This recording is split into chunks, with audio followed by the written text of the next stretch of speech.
असहाबे कहफ जब हज़रत ईसा अलैहिस्सलाम को अल्लाह करीम ने चौथे आसमान पे बुला लिया ना, तो दिकियानूस नाम का एक बादशाह हुआ बनी इसराइल के अंदर, बड़ा जालिम था। उसने गुमराही फैला दी और जो लोग माज़अल्लाह कुफ्र और शिरक नहीं करते थे उन्हें कत्ल करवा देता था। तो 7-8 नौजवान अपना ईमान बचा के भागे। ओ हो अल्लाह अकबर। सारी दुनिया माल बचा के भागती, वो 7-8 नौजवान अपना ईमान बचा के भागे कि ये हमें कहीं कुफर की तरफ ना लौटा दे। तो जाके एक गार के अंदर चले गए, तो एक कुत्ता भी उनके साथ हो गया। उन्हें कुत्ते को बड़े रोड़े मारे कि ये अगर भौंकेगा, आवाज़ निकालेगा तो हम पकड़े जाएंगे, हमने तो छुपना है। पर उसको ना वलियों से प्यार हो गया था।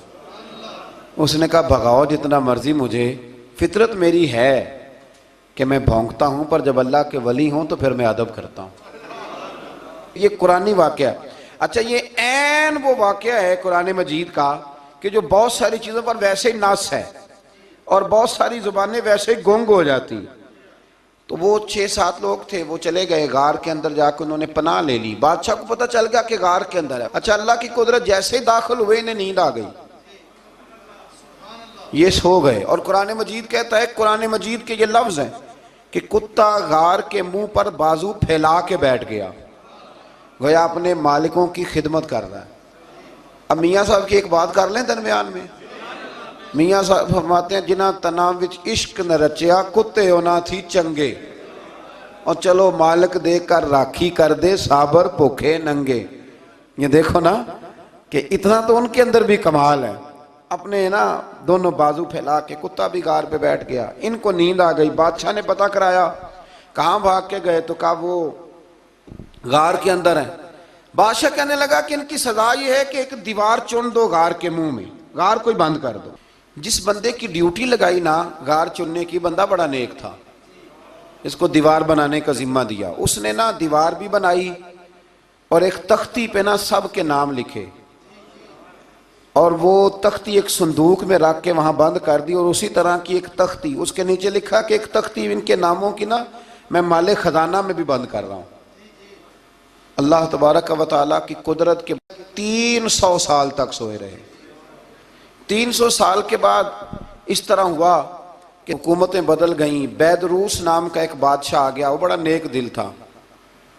उसने हर तरफ हज़रत ईसा अलैहिस्सलाम की शरीयत का फिर से नारा बुलंद किया। अब ना कुछ लोग ऐसे थे जो मुनकर हो गए थे कि मरने के बाद दोबारा कैसे उठेंगे। बादशाह एक दिन उजरे में गया, जाके दुआ मांगी, या अल्लाह कोई ऐसी बात दिखा जिससे लोगों का ईमान पक्का हो जाए। इस तरह के भी बादशाह हुआ करते थे। तो रब करीम ने कहा, मैंने तो पहले एक राज छुपा के रखा हुआ है, खोल देते हैं। उसने दुआ मांगी और इधर क्या मामला हुआ, एक चरवाहा बकरियां चराने वाला वहां से गुजरा। उसने सोचा ये दीवार है, अगर इसका मुंह खोल लूं ना कभी, तो मेरी बकरियां यहां थोड़ा सा धूप के अंदर सस्ता लिया करेंगी। उस चरवाहे ने क्या किया कि उसने वो दीवार गिराई ताकि मेरी बकरियां अंदर जाया करें। वो दीवार गिराई तो उसने अंदर 6-7 लोग सोए हुए देखे और कुत्ता भी सोया हुआ देखा। अल्लाह तबारक व तआला अपनी कुदरत से, अपने फजल से उनकी करवटें भी बदलता रहा।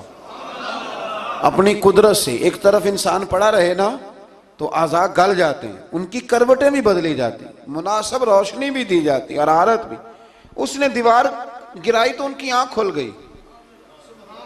एक दूसरे से कहने लगे, आज तो बड़ी गहरी नींद सोए हैं यार, आज तो लंबी नींद पूरी कर ली, चलो भूख बड़ी लगी है, एक दोस्त को भेजो। ये सारा वाक़या कुरान मजीद में मौजूद है, मैं अपने लफ्ज़ों में बयान कर रहा हूँ।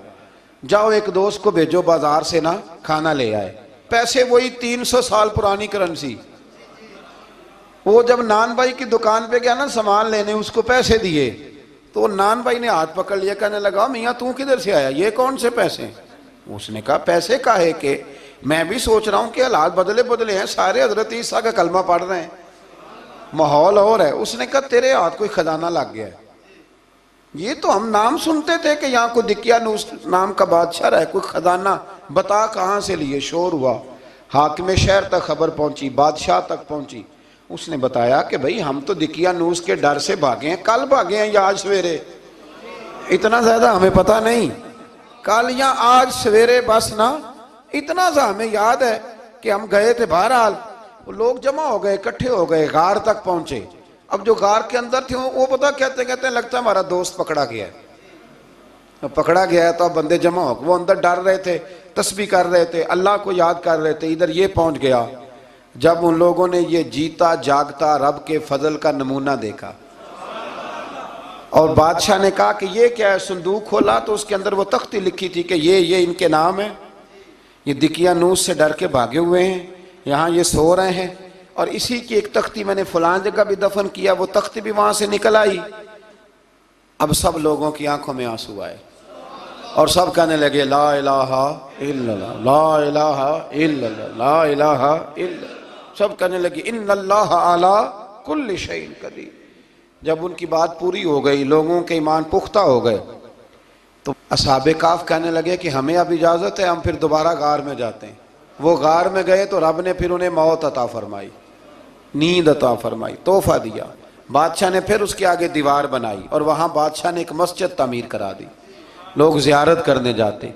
ये असहाबे काफ का जिक्र है। अब यहाँ हमारे मुफस्सिरीन ने लिखा है कि वो जो कुत्ता था ना, वो भी साथ ही था।